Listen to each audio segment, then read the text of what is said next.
कुर्बानी वारी ईद के हवाले से काज़ी अहमद की क़दीमी माल पीढ़ी में ढोरन वापारिन ऐं ख़रीदारनि जो देरो जमियल है।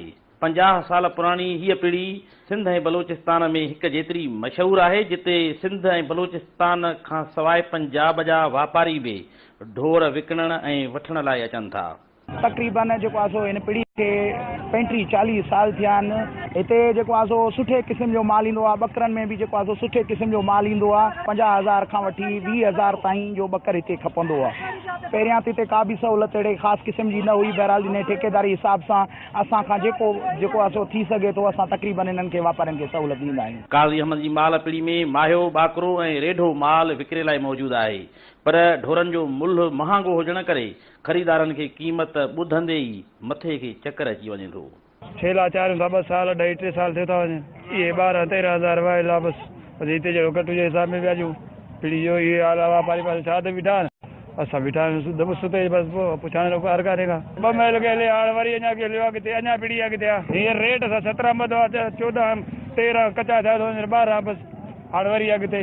काज़ी अहमद जी माल पीढ़ी में कुर्बानी के जानवरनि खे सिंगारण वारे सामान जा भी स्टॉल लॻल आहिनि, जॾहिं त गर्मी खां बचण लाइ ग्राहकनि लाइ थाधल शरबत ऐं कमंद जे जूस जो भी हिन माल पीढ़ी में इंतजाम थियल आहे। बेहतर है यहाँ रेट। कराची से आए? जी कराची से आया। मंडी की सूरत हाल ये है कि यहाँ पे जानवर ज़्यादा है और ख़रीदार थोड़े से कम है, लेकिन लास्ट वीक जो था बहुत जानवर बिका है। इस हफ्ते की बनिस्बत इतना जानवर नहीं बिका। आप खरीदने आए? जी, हमने अभी तक एक जानवर खरीदा और बाकी हमारे दोस्तों ने काफ़ी जानवर खरीदे। उतां वापारी 30,000 जो घुरनि था 20,000 जो। 500 रुपये लिखाई आहे।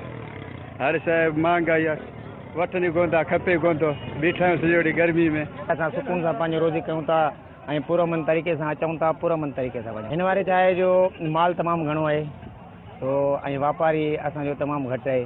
कराची जेको आहे सो माल असांजो विकिरो थिए कोन थो ऐं हींअर उमेदूं आहिनि त जेके पुठियूं ॿ पीढ़ियूं आहिनि इनशाअल्लाह उहा विकिरो बि जाम थींदो ऐं माल घणे जे करे जेको असांजो विकिरो घटि। हिते जेके बकर आहिनि उहे हिननि जी कीअं आहे नस्ल आहे, हुननि जे बारे में असां वटि जेका आला नस्ल सां त थींदा आहिनि, को कामुरा आहिनि, को गुलाबी नस्ल आहे वध में वधि, उहे हिते सुठे नमूने सां ईंदा आहिनि, जेके शौक़ सां जेको परे परे जा वापारी जेके वठी वेंदा आहिनि। क़ीमत तक़रीबन उन्हनि जेको 35,000 40,000 के अञा बि वधीक बि हूंदा आहिनि, 60 ताईं पहुची वेंदा आहिनि, 70 ताईं पहुची वेंदा आहिनि। गुलाबी नस्ल जो सभिनी खां महांगो नस्ल आहे उहो ही साईं कराची मां आयो आहे ऐं हिननि ख़रीदारी कई। असां 10,000 नुक़सान ते काबू ॾिनो आहे। हिकिड़ो ख़रीदारी तमामु ग़लति थी हले, छा सूरत हालत का ख़बर न आहे। काज़ी अहमद मालपीड़ी में मौजूदु हुआसीं, जिते तव्हां ॾिठो त हिते आला नस्ल जा छेला ऐं जेके ढगा हुआ मौजूदु हुआ। कैमरामैन दरिया खान सां गॾु ज़ुल्फ़कार अली टावरी, धरती टीवी न्यूज़, काज़ी अहमद।